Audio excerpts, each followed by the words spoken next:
You're watching Good Morning Charleston with John Bruce, Tessa Spencer,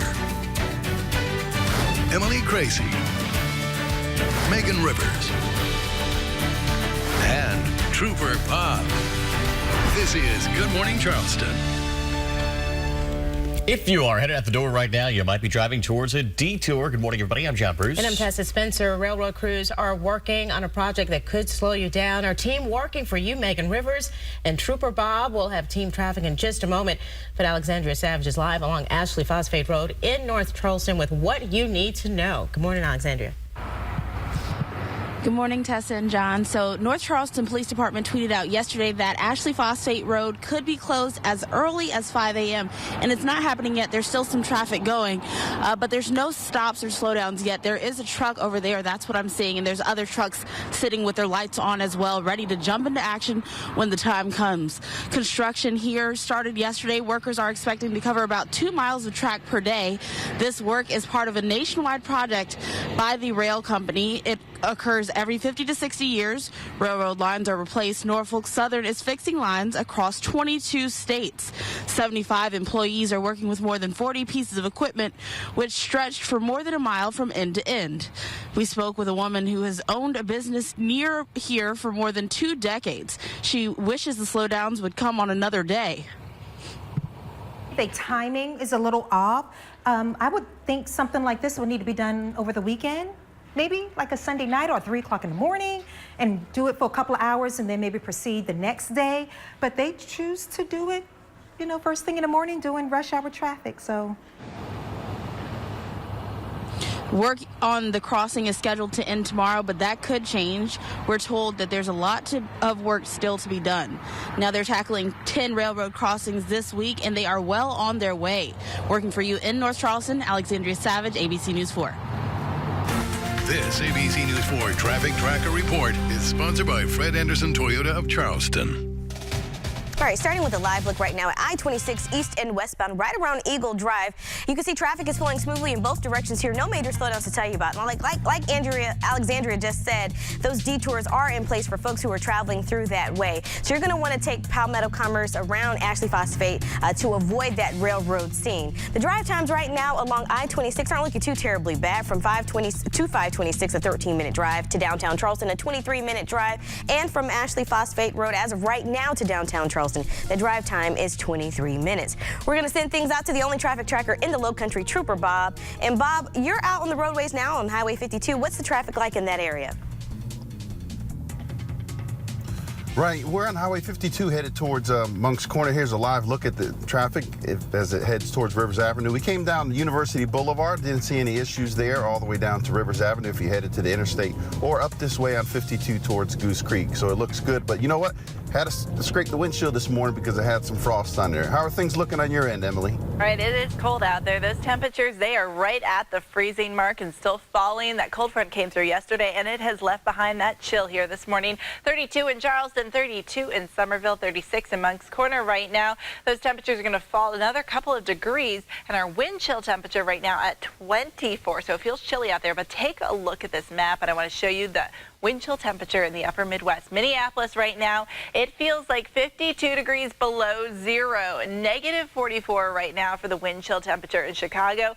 Even Kansas City, negative 18 for that current wind chill. It is brutally cold up there. In fact, wind chill warnings and advisories in place across a huge chunk of the United States. It extends all across the northern portion of the country. In fact, that Arctic blast certainly impacting a huge amount of people. For us, it's cold this morning. Just not that cold. We will be around that freezing mark as you're headed out the door, and then staying pretty cool this afternoon with highs topping out in the upper 40s to near 50. The good news is sunshine. We do have some rain in that weekend forecast. I'm going to time it out for you and let you know which day we could be in the 70s. It's coming up. And I believe that's the day that we're looking forward to. Emily, thank you very much. 5:03 right now as we come on the air. Dangerously low temperatures as are gripping much of the country. As Emily just said, these are some of the coldest conditions in more than a quarter century. The Dakotas, Wisconsin, Minnesota, Illinois, all bracing for wind chills in the negative 40s and 50s. Chicago prepping for one of its coldest days in history. Further east, places like Washington, D.C. also seeing bone-chilling temperatures. The deep freeze so severe that postal services have even temporarily suspended delivery operations. There's no type of mail in this world or package that is worth our safety. For us to be out here over 6 hours, it's dangerous. Amtrak also canceling all trains in and out of Chicago today. And if you're getting ready to travel by air, be sure to check the status of your flight. You can go to abcnews4.com/flight info. Luckily, we're not seeing sub-zero temperatures here, but it is still cold. And if you're looking for a warm place to stay tonight, the Hibbon Hospitality Shelter will be opening its doors at 7:30 this evening. Guests must leave by 7 tomorrow. You can find the shelter on Coleman Boulevard in Mount Pleasant. Aldersgate Winter Warming Shelter in North Charleston will also be open tonight at 7. Breaking news this morning, firefighters responded to a fire in Mount Pleasant. It happened on Kent Street. That 911 call came in about 4:53. We do have someone en route to the scene now, and we'll update you as soon as we have more information. Now to Georgetown, where a city police officer there expected in bond court today. New overnight, we learned that 26-year-old Brandon Rowell was charged with domestic violence. Deputies say that he fought a woman he lives with. We're told that woman was left visibly injured. The two also share a child. Rowell is now being held inside the Georgetown County Detention Center. There's no word yet if he's been placed on administrative leave. Also new overnight, deputies in Orangeburg County say a, quote, very dangerous individual is now off the streets. 26-year-old DeJour Hall was arrested early Sunday. Several shots were heard inside a club. Hall also wanted on 9 counts of attempted murder out of Bowman. He's been denied bond. And the 4 suspects involved in a shooting that left a man and a dog dead in Somerville still waiting for their bond hearing. You're looking at dash camera video we received of that chase after the shooting. Police say it happened in the Robinwood subdivision Monday morning. The 4 men were later arrested in Colleton County. We're learning more about the collision involving a pedestrian and a sled agent. Sources say the agent was not going to a call at the time of the crash. This happened in Columbia Tuesday. The Richland County coroner says 57-year-old Freddie Wilson Jr. died. The SLED spokesman says Special Agent Robert Turnley has been placed on administrative duties while the wreck is investigated. And a major national headline that we're following this morning, closing arguments in the trial of accused drug lord El Chapo. Scheduled to begin today. Prosecution will start off, followed by the defense. Jury deliberations could begin as early as this afternoon. In the trial, it's lasted 36 days. Joaquin El Chapo Guzman is facing several charges, including drug trafficking and conspiracy to commit murder. And in the nation's capital this morning, U.S. intelligence chiefs are contradicting the president when it comes to our national security. Leaders say that ISIS, Iran, and North Korea, as well as securing the U.S. elections, are the biggest threats now facing our nation. Just last month, the president said the U.S. defeated ISIS, and not long ago, the president proclaimed North Korea was no longer a nuclear threat. But from the CIA director, it's a very different picture. The regime is committed to developing a long-range nuclear armed missile that would pose a direct threat to the United States. Haspel says the most significant counterintelligence threat is China. She says the country's use of economic espionage was so widespread, most of the FBI field offices had an open investigation linked to China. Also new overnight, all parts of Maybank Highway on James Island back open after an auto pedestrian accident. Charleston County deputies responded there late Tuesday night. They say that a pedestrian was taken to the hospital in serious condition. This happened near Wapu Drive. No update on the condition of that victim. And happening today, you can learn more about future plans to make your morning commute just a bit easier. There's a second community workshop going on, a focus for alternatives on low-country rapid transit. That meeting gets underway tonight at 6 o'clock inside Alston Bailey Elementary School in Somerville. That new proposal designed to get passengers to their destinations more quickly. We're told that the transit system would stretch 23 miles, traveling down from downtown Somerville to Line Street in downtown Charleston.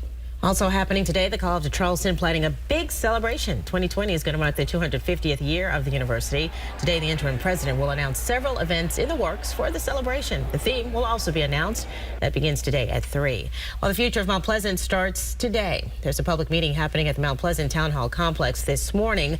It's the first work session for the Planning Commission Comprehensive Plan.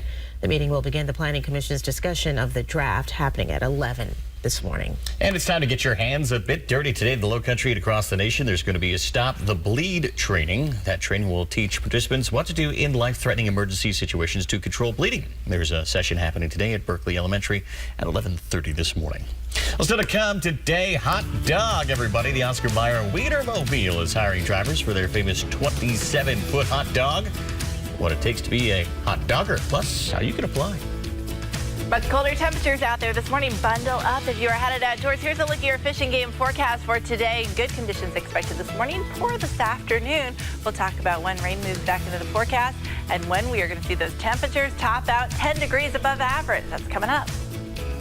A live look right now at 526 east and westbound. Coming up after the break, we'll be taking a look at those drive times for folks traveling from West Ashley over to Mount Pleasant. It's frustrating to see that happens all the time. We're just trying to make a living. This food truck owner in the Low Country says he's out hundreds of dollars. Why police say this could all be a part of a much larger problem.